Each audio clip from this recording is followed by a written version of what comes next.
ಮರಿಗೌಡ, ಇದು ಮಲ್ಗೋಬ. ಮರಿಗೌಡದ ಬಗ್ಗೆ ತಿಳ್ಕೊಳ್ಳೋಣ ಅಣ್ಣ. ಏನು ಮಾವಿನ ಮೇಳ ಅಲ್ಲ ಎಂಥದ್ದು ಇತ್ತಿಲ್ಲ, ನಾವು ಮಾವಿನ ಹಣ್ಣೆಲ್ಲ ಕತ್ ತಿಂದೆ ಅಭ್ಯಾಸ. ಬೇರೆಯವ್ರು ಸೂಪರ್ ಆಗಿದೆ, ಸ್ವೀಟ್ ಆಗಿದೆ. ಯಾವ್ದು ಅಲ್ಫೋನ್ಸನ? ಅಲ್ಫೋನ್ಸ್. ಅದಕ್ಕೆ ಕಾಸಿಲ್ಲ ತಾನೆ ಇದು. Super taste. ಇದು ನೋಡ್ಬಿಟ್ಟು ನಾವು ಮಾವಿನ ಹಣ್ಣು ತಗೋಬೇಕು. ತಗೊಳ್ಳಿ, ತಿನ್ಬಿಟ್ಟು ನೋಡಿ ಮಾವಿನ ಹಣ್ಣು ತಗೊಳ್ಳಿ. ನೋಡಿ ಬನ್ನಿ ತಿನ್ನಿ, ಟೇಸ್ಟ್ ಮಾಡಿ. ಮಾವಿನ ಹಣ್ಣು ತಿನ್ನೋದು ಹೆಂಗೆ ಅಂತ ಹೇಳಿದ್ರೆ, ಇಡೀ ಮಾವಿನ ಹಣ್ಣು ತಗೋಬೇಕು, ಫಸ್ಟ್ ತೊಳ್ಕೋಬೇಕು. ಆಮೇಲೆ ಇದು ಹಿಂಗೆ ಚಿಕ್ಕದ್ರೆ ಹಿಂಗೆ ಇಲ್ಲಿ ಸೋನೆ ಅಂತ ಬರುತ್ತೆ, ಸೋನೆ. ಸೋನೆ ಎಲ್ಲ ಹೊರಗಡೆ ಬಂದಾದ್ಮೇಲೆ ನಾವು ಡೈರೆಕ್ಟ್ ಹಿಂಗೆ ತಿನ್ಕೋಬೇಕು. ಆಮೇಲೆ ಮೂಗಿಗೆ ಬಾಯಿಗೆ ಎಲ್ಲ ಅಂಟ್ಕೊಂಡಿರ್ಬೇಕೆಲ್ಲ. ಅದು ಸ್ಟೈಲ್ ಆಗಿ ಹಿಂಗೆ ಕುಯ್ದು ಪ್ಲೇಟ್ ಮೇಲೆ ಇಟ್ಟು ಹಂಗೆ ತಿಂದ್ರೆ ಅವೆಲ್ಲ ಚೆನ್ನಾಗಲ್ಲ. ಮಾವಿನಕಾಯಿ, ಮಾವಿನ ಹಣ್ಣು ಹಿಂಗೆ ತಿಂದ್ರೆ ನಮಗೆ ತುಂಬಾ ಚಂದ. ಮಾವಿನ ಹಣ್ಣು ಬಗ್ಗೆ ಇನ್ನೂ ಹೇಳ್ತೀನಿ. ಅದಕ್ಕಿಂತ ಮುಂಚೆ ಹಣ್ಣುಗಳ ರಾಜ ಮಾವಿನ ಹಣ್ಣಿನ ಮೇಳ ಕಬ್ಬನ್ ಪಾರ್ಕ್ ಅಲ್ಲಿ ನಡೀತಾ ಇದೆ, ಅವೆಲ್ಲ ನೋಡೋಣ. ಅದಕ್ಕಿಂತ ಮುಂಚೆ ನಮಸ್ಕಾರ ಬೆಂಗಳೂರು. ಅಲ್ಲಿ ನೋಡಿ, ಅಲ್ಲಿಂದ ಸ್ಟಾಲ್ ಸ್ಟಾರ್ಟ್ ಆಗಿ ಸುಮಾರು 1 ಕಿಲೋಮೀಟರ್ ದೂರ ಹೋಗ್ಬೇಕು. ಹಿಂಗೆ ಮುಂದಕ್ಕೆ ಅಲ್ಲಿ 1 ಕಿಲೋಮೀಟರ್ ವರೆಗೂ ರೈತರು ತಾವು ಬೆಳೆದ ತೋಟದಲ್ಲೇ ಬೆಳೆ ತಗೊಬಂದು ಇಲ್ಲಿ ಸ್ಟಾಲ್ ಹಾಕೊಟ್ಟು ಸೇಲ್ ಮಾಡ್ತವ್ರೆ. ಈ ಮಾವಿನ ಹಣ್ಣಲ್ಲಿ ಫಾರ್ಮು ನಾಟಿ ಅಂತ ಏನಿಲ್ಲ, ಎಲ್ಲ ನಾಟಿನೇ, ನ್ಯಾಚುರಲ್ಲೇ. ನಾನು ಈ ಮ್ಯಾಂಗೋ ಮೇಳ ಅಂದ ತಕ್ಷಣ ಎದ್ನೋ ಬಿದ್ನ ಅಂತ ಓಡ್ ಬಂದೆ. ನಾವು ಹಳ್ಳಿಲಿ ಇರ್ಬೇಕಾದ್ರೆ ಈ ಮಾವಿನ ಮೇಳ ಎಲ್ಲ ಎಂಥದ್ದು ಇತ್ತಿಲ್ಲ, ನಾವು ಮಾವಿನ ಹಣ್ಣೆಲ್ಲ ಕತ್ ತಿಂದೆ ಅಭ್ಯಾಸ. ಬೇರೆಯವ್ರ ಮನೆ ತೋಟಕ್ಕೆ ಹೋಗಿ ಬೇಲಿ ಮುರಿಯೋದು, ಮಾವಿನ ಹಣ್ಣ ಹಿಂಗೆ ಅಲ್ಲಾಡ್ಸೋದು, ಅಥವಾ ಬಿದ್ರು ಎರ್ಕೊಬರೋದು, ಆ ಮಾವಿನ ಹಣ್ಣು ತಿನ್ನೋದು, ಅದು ನಮಗೆ ಗೊತ್ತಿತ್ತು. ಈಗೆಲ್ಲ ನಗರೀಕರಣ ಬೆಳೆದಂತೆ ಮಾವಿನ ತೋರಣನೂ ಇಲ್ಲ, ಮಾವಿನ ತೋಟನೂ ಇಲ್ಲ, ಮಾವಿನ ಗಿಡಗಳು ಮಾಡಲೇ ಇಲ್ಲ. ಆದರೂ ತುಂಬ ಜನ ರೈತರುಗಳು ಕೃಷಿ ಮಾಡಿಕೊಂಡು ಮಾವಿನ ಹಣ್ಣನ್ನ ಇನ್ನೂ ವ್ಯಾಪಾರ ಮಾಡ್ತಿದ್ದಾರೆ. ಇವರೆಲ್ಲರೂ ಕೂಡ ವ್ಯಾಪಾರಸ್ಥರಲ್ಲ, ರೈತರು ಇವರೆಲ್ಲ. ಮಾವಿನ ಹಣ್ಣು ಮೇಳ ಎಲ್ಲೆಲ್ಲಿ ಸಿಗುತ್ತೆ ಅಲ್ಲಿ ಹೋಗಿ ತಗೊಂಡು ಮಾವಿನ ಹಣ್ಣು ತಿನ್ನಿ. ಯಾಕೆಂದರೆ ಮಾವಿನ ಹಣ್ಣಲ್ಲಿ ಸುಮಾರು 20 ವಿಟಮಿನ್ಗಳು ಮಾವಿನ ಹಣ್ಣಲ್ಲಿ ಇದೆ. ಸಿ, ಎ ಸೇರಿ ಟೋಟಲ್ 20 ವಿಟಮಿನ್ಸ್ ಈ ಮ್ಯಾಂಗೋದಲ್ಲಿ ಇರೋದು, ಕಮ್ಮಿ ಏನಲ್ಲ. ನೀವು ಎಂಥದ್ದೇ 5 ಸ್ಟಾರ್ ಹೋಟೆಲ್ಗೆ ಹೋಗಿ ಅಲ್ಲಿ ಫುಡ್ಡನ್ನ ಟೇಸ್ಟ್ ಮಾಡಕ್ ಕೊಡಲ್ಲ.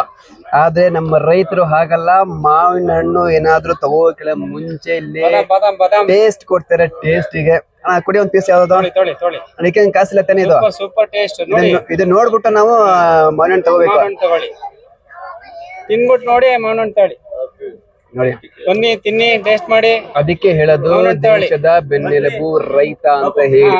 ಹೊಟ್ಟೆಸ್ದವರಿಗೆ ಊಟವನ್ನ ಕೊಡ್ತಾರೆ ನಮ್ಮ ರೈತರು. ತುಂಬಾ ಟೇಸ್ಟ್ ಚೆನ್ನಾಗಿತ್ತು. ಕೆಲವರಿಗೆಲ್ಲ ಮಾವಿನ ಹಣ್ಣು ಹುಳಿ ಮತ್ತೆ ಹೇಗಿರುತ್ತೋ ಅಂತ ಡೌಟ್ ಇರುತ್ತೆ. ಕನಕ್ಪುರದವ್ರು ಇವರು. ಅಣ್ಣ ಹೇಳಿ, ನಿಮ್ದು ಏನು ಸ್ಪೆಷಲ್? ಹಾ ಅಣ್ಣ, ಅಂದ್ರೆ ಬಾದಾಮಿ, ಅಲ್ಫಾನ್ಸ್. ಅಣ್ಣ ಮಾವಿನ ಹಣ್ಣು ಹಿಂಗೆ ತಿನ್ಬೇಕಲ್ವಾ? ಹೌದೌದು, ಹಂಗೆ ತಿಂದ್ರೆ ಒಳ್ಳೆ ಟೇಸ್ಟ್. ಕೊಯ್ ತಿನ್ನೋದಕ್ಕಿಂತ ಬಾಯ ಕಣ್ ತಿಂದ್ರೆ ನಿಮ್ಮ ಸ್ಟಾಲ್ ಅಲ್ಲಿ ಮರಿಗೌಡ, ಮಲ್ಗೋಬ, ಮರಿಗೌಡ ಎಲ್ಲ ವಿಶೇಷವಾಗಿತ್ತಲ್ಲ ಇದೆ. ತುಂಬಾ ಥ್ಯಾಂಕ್ಸ್ ಅಣ್ಣ. ನಮ್ಮ ಇವರು ಗೌಡ್ರು, ಇವ್ರು ಅಣ್ಣ ಯಾವ್ರು ನಿಮ್ ಗೌಡ್ರ? ಕನಕಪುರ ಗೌಡ್ರ ಅಂತ ಹೇಳಿ ಕೆಬ್ಬೆಳ್ಳಿ. ಹಾ, ಇವ್ರ ಅಂಗಡಿಯಲ್ಲಿ ಇವ್ರ ಶಾಪ್ ಅಲ್ಲಿ ಏನು ವಿಶೇಷ ಅಂತ ಹೇಳಿದ್ರೆ ಮರಿಗೌಡ ಮತ್ತೆ ಮಲ್ಗೋಬ ಅಂತೇಳಿ, ಅದನ್ನ ಆಲ್ರೆಡಿ ನಿಮ್ಗೆ ವಿಡಿಯೋ ತೋರಿಸಿದ್ದೇನೆ. ಬನ್ನಿ ಹಂಗೆ ಮುಂದೆ ಹೋಗೋಣ. ಇನ್ನೊಂದು, ಈ ಮ್ಯಾಂಗೋದಲ್ಲಿ ಸಾಂಬಾರ್ ಮಾಡ್ಬೋದು. ಸಾಂಬಾರಂತೂ ತುಂಬಾ ಟೇಸ್ಟ್ ಆಗಿರುತ್ತೆ.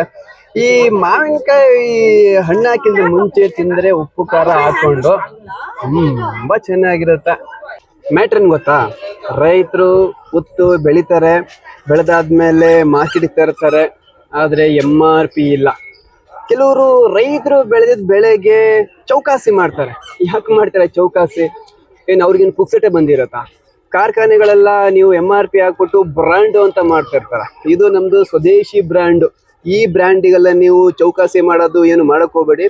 ರೈತರು ಎಷ್ಟು ಹೇಳ್ತಾರೆ ಅಷ್ಟೇ ಬೆಲೆ ಕೊಟ್ಟು ನೀವು ಮಾವಿನ ಹಣ್ಣು ತಗೊಂಡೋಗಿ ತಿನ್ನಿ ಅಷ್ಟೇ. ಖುಷಿ ಒಂದೇ ಸರಿ ಬೆಳೆ ಬರೋದು ಈ ಮಾವಿನ ಹಣ್ಣು, ಓಕೆನಲ್ವಾ? ಮಾವಿನ ಹಣ್ಣನ್ನ ನೀವು ಫ್ರಿಜ್ಜಲ್ಲಿ ಇಟ್ಟು ಅಥವಾ ಫ್ರೀಜಲ್ಲಿ ಇಟ್ಟು ಅವೆಲ್ಲ ತಿನ್ನಕ್ ಹೋಗ್ಬೇಡಿ. ಹಂಗೆ ತಿಂದ್ರೆ ತುಂಬಾ ಚಂದ. ಕೆಲವರಂತೂ ಇದನ್ನ ಜ್ಯೂಸ್ ಮಾಡಿ ಕುಡಿತಾರೆ, ಮ್ಯಾಂಗೋ ಜ್ಯೂಸ್ ಅಂತೇಳಿ. ಅದು ಟೇಸ್ಟ್ ಇಲ್ಲ, ಅದು ಶುಗರ್ ಫ್ಲೇವರ್. ಹಂಗೆ ತಿನ್ನಿ. ಮ್ಯಾಂಗೋನ ತುಂಬಾ ನಮಗೆ ಕಿಕ್ ಕೊಡುತ್ತೆ, ಟೇಸ್ಟ್ ಕೊಡುತ್ತೆ. ರೈತರಿಗೆಲ್ಲ ಹೇಳ್ತೀನಿ ಬನ್ನಿ ಅಣ್ಣ. ಒಂದ್ 4-5 ಮ್ಯಾಂಗೋ ಹೆಸರು ಹೇಳಿ. ಹಂಗೆ ಮಾವಿನ ಹಣ್ಣು ಹೆಸರು ಅಣ್ಣ ಹೇಳಿ. ಇದು ಯಾವ ಮಾವಿನ ಹಣ್ಣು? ಇದು ಸಿಂಧೂರ. ಇದು ಇದು ಬಾದಾಮಿ ಅಣ್ಣ, ಇವೆಲ್ಲ ಕರ್ನಾಟಕದ ಅಥವಾ ಬೇರೆ ಬೇರೆ ಆಗಿದ್ದ? ಎಲ್ಲ ಕರ್ನಾಟಕ ತಳಿ. ಚೆನ್ನಾಗಿದೆ ನೋಡಿ, ಎಲ್ಲಾ ಕರ್ನಾಟಕ ತಳಿ. ಇನ್ನು ತುಂಬಾ ಜನ ಹೇಳ್ತಾರೆ ರತ್ನಗಿರಿ ಬೇರೆ ರಾಜ್ಯದ್ದು ಅಂತ ಹೇಳಿ. ಅವೆಲ್ಲಕ್ಕಿಂತ ಬೀಟ್ ಮಾಡೋದೆ ನಮ್ಮ ಕರ್ನಾಟಕದ ಮ್ಯಾಂಗೋ. ಎಲ್ಲಿ ಬೆಳೆಯೋದು? ರಾಮನಗರ, ಚಿಕ್ಕಬಳ್ಳಾಪುರ, ದೊಡ್ಡಬಳ್ಳಾಪುರ, ಮಂಡ್ಯ, ಹಾಗೆ ಕುರುಬಳ್ಳಿ, ಇಲ್ಲೆಲ್ಲ ಬೆಳಿತೀವಲ್ಲ ಮ್ಯಾಂಗೋ. ಇದು ಕೊಡ್ತಕ್ಕಂತ ಟೇಸ್ಟ್ ಬೇರೆ ಯಾವುದು ಕೊಡಲ್ಲ. ಮ್ಯಾಂಗೋ ಮೇಳದಲ್ಲಿ ನಾನು 5 kg ಮಾವಿನ ಹಣ್ಣು ತಗೊಂಡೆ. ಸುಮಾರು ಜನ 4 kg, 3 kg, 1 kg ಅಟ್ಲೀಸ್ಟ್ ಅಂತ ಹೇಳಿ ಪರ್ಚೇಸ್ ಮಾಡಿ ಹೋಗ್ತಾ ಇದ್ರು.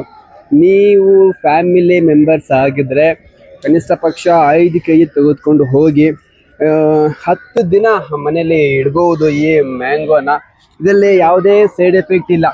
ತಿಂದರೆ ಅದಾಗುತ್ತೆ ಇದಾಗುತ್ತೆ, BP ಗೆ ಎಫೆಕ್ಟು, ಆಮೇಲೆ ಶುಗರ್ಗೆ ಎಫೆಕ್ಟು, ಆ ಥರ ಅಂತೇನು ಈ ಮ್ಯಾಂಗೋದಲ್ಲಿ ಎಫೆಕ್ಟ್ ಏನು ಬರಲ್ಲ. ತುಂಬ ಹೆಲ್ದಿ ಆಗಿರೋ ಫ್ರೂಟ್ ಇದು. ಓಕೆ ವೀಕ್ಷಕರೇ, ಮುಂದಿನ ಒಂದು ವಿಶೇಷ ಕಾರ್ಯಕ್ರಮದಲ್ಲಿ ಬಂದು ಭೇಟಿ ಮಾಡ್ತೀನಿ. ಅಲ್ಲಿಯವರೆಗೂ ನಮಸ್ಕಾರ.